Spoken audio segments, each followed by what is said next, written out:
अस्सलाम वालेकुम दोस्तों, आज हम आपको साइंसदानों की एक हैरत अंगेज़ ईजाद के बारे में बताने वाले हैं।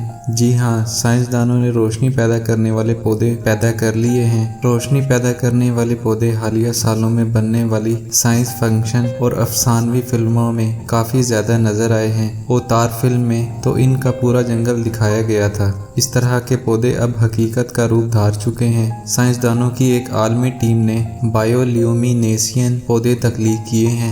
2017 में MIT के साइंसदानों ने अंधेरे में चमकने वाले पौधों के हकीकत बनने के हवाले से एक अहम ऐलान किया था, लेकिन इनके प्लांट नैनोबायोनिक्स सलाद आबी के पत्तों में सिर्फ 3.5 घंटे तक धीमी चमक पैदा कर सकते थे। पिछले माह पूरी दुनिया के 27 साइंसदानों की टीम ने कुछ पौधों में तब्दीली करके चमक पैदा करने वाले पौधे तख्लीक किए हैं। साइंसदान इस तरीके से किसी भी पौधे को सारी जिंदगी के लिए चमकने वाला पौधा बना सकते हैं। इसके लिए साइंसदानों ने बायोल्यूमिनेशियन मशरूम का DNA हासिल किया और इसे दूसरे पौधे के DNA में दाखिल कर दिया। इससे पौधे पिछली बार से ज्यादा रोशन हुए। इस प्रोजेक्ट के लिए दुनिया भर के 27 साइंसदानों ने हिस्सा लिया। इस प्रोजेक्ट के लिए सरमाया मॉस्को के बायोटिक स्टार्टअप प्लांटा LLC ने फराहम किया। अब इन पौधों को तिजारती पैमाने पर पेश किया जाएगा।